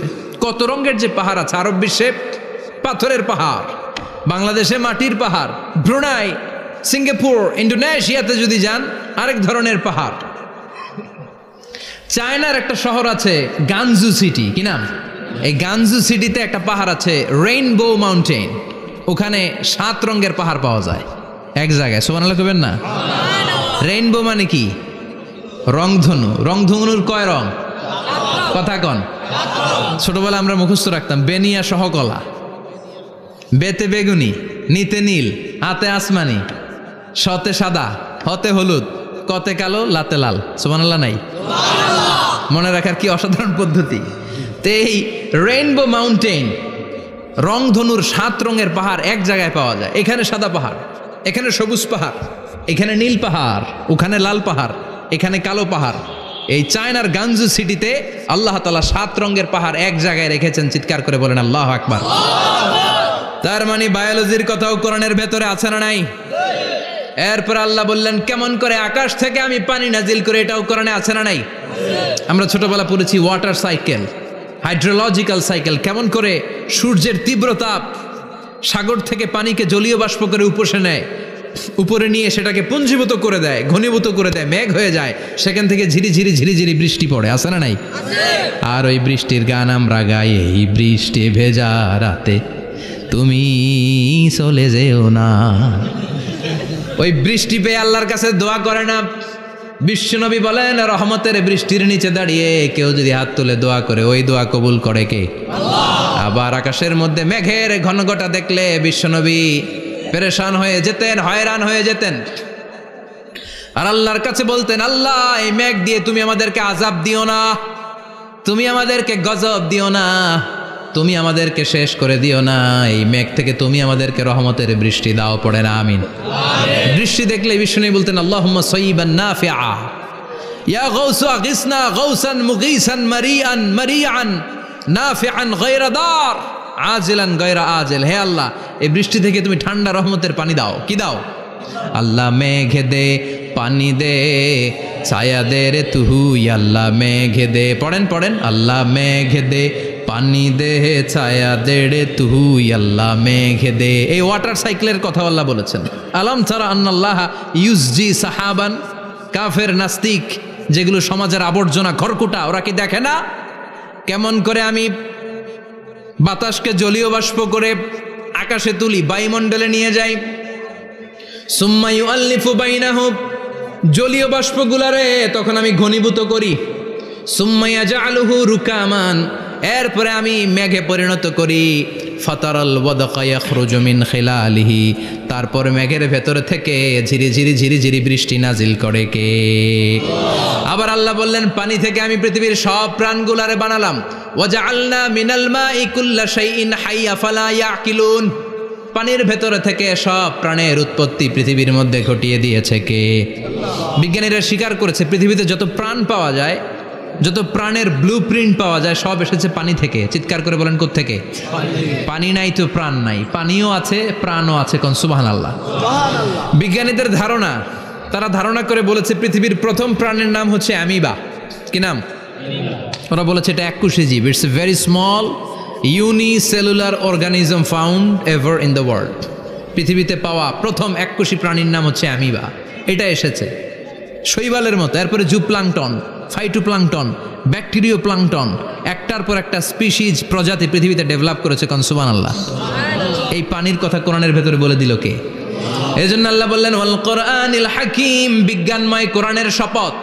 এই কোরআনটা বিজ্ঞানের ঠাসা, এই কোরআন আশ্চর্যের শেষ নাই, এই কোরআন কোনোদিন পুরাতন হয় না। এই কোরআনের ভেতরে আল্লাহ দিয়েছেন হেদায়েতের মশাল, আর কোরআনটাকে বানিয়েছেন বিজ্ঞানের সুউচ্চ মিনার। জোরে কোন সুবহানাল্লাহ। তার মানে কোরআনে আমরা কি পেলাম? দুধের কথা পেলাম, মধুর কথা পেলাম, কিভাবে ডায়েট করবেন সেটা আমরা পেলাম, আমরা কসমোলজি পেলাম, অ্যাস্ট্রোলজি পেলাম, বায়োলজি পেলাম, ফিজিক্স পেলাম, ওয়াটার সাইকেল পেলাম।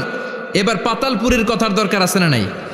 পৃথিবীর একেবারে গভীরতম গভীরে কি আছে? এটা কিন্তু কোরআনে নাই, আছে।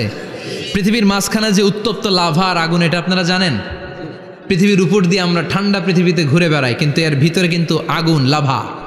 আল্লাহ কোরআনের মধ্যে ফুটন্ত টকবগে সাগরের কসম খেয়েছেন। আল্লাহ বলেছেন ওয়াল বাহারিল মাসজুর,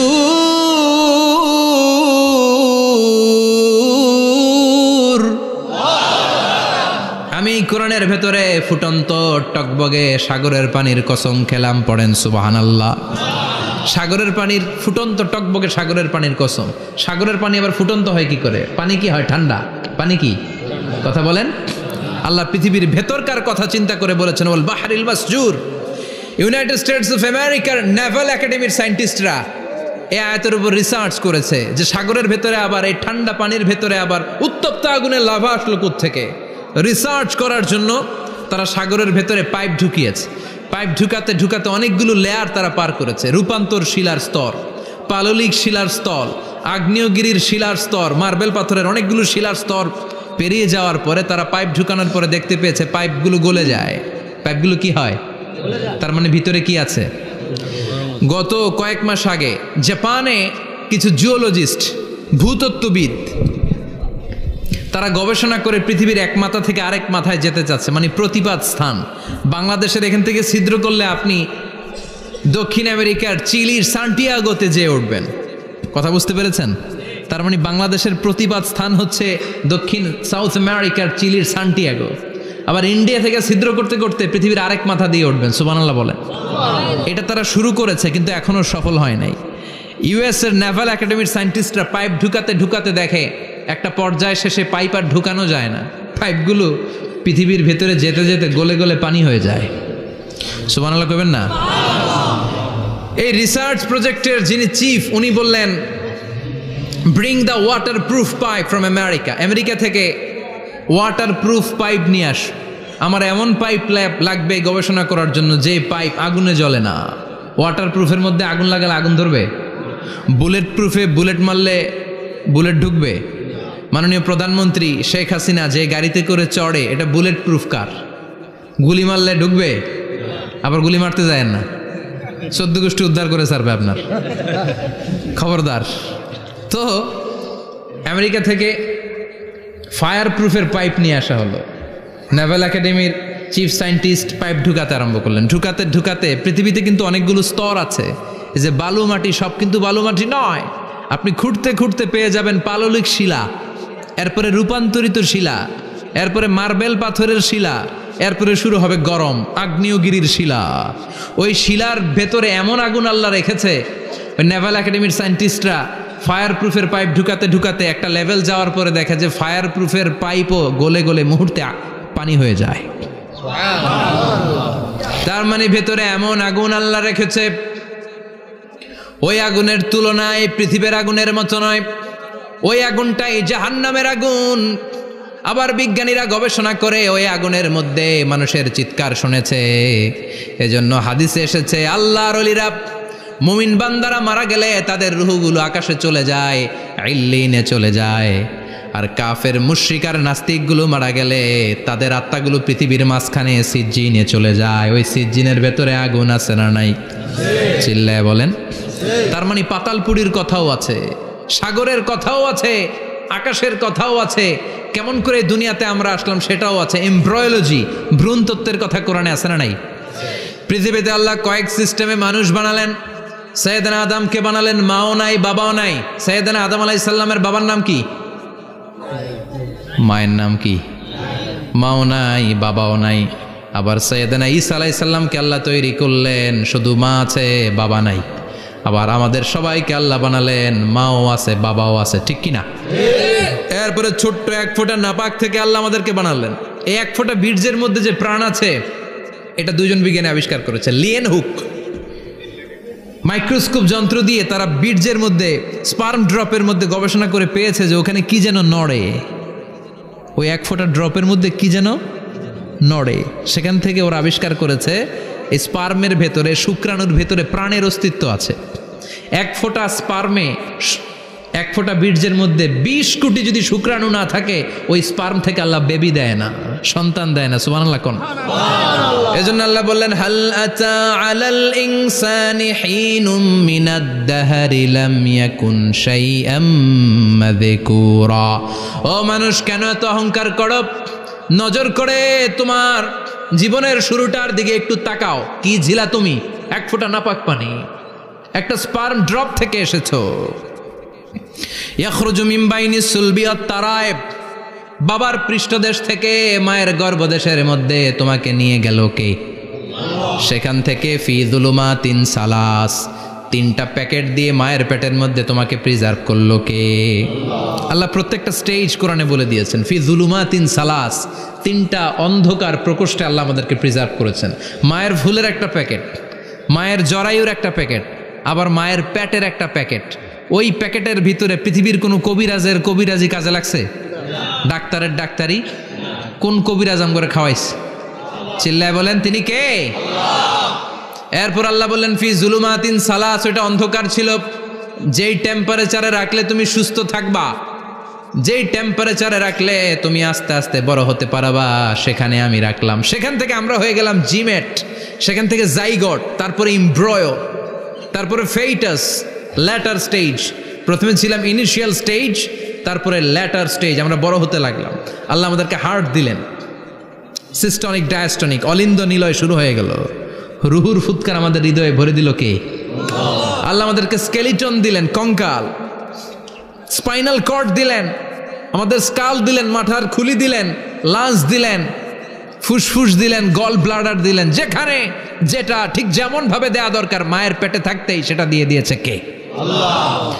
এরপর 8 মাস আমরা মায়ের পেটে মারে কষ্ট দিলাম। ওই মুহূর্তে আমার মা আমার জন্য যতটা কষ্ট করেছে পৃথিবীর কেউ ওই খবর রাখে না।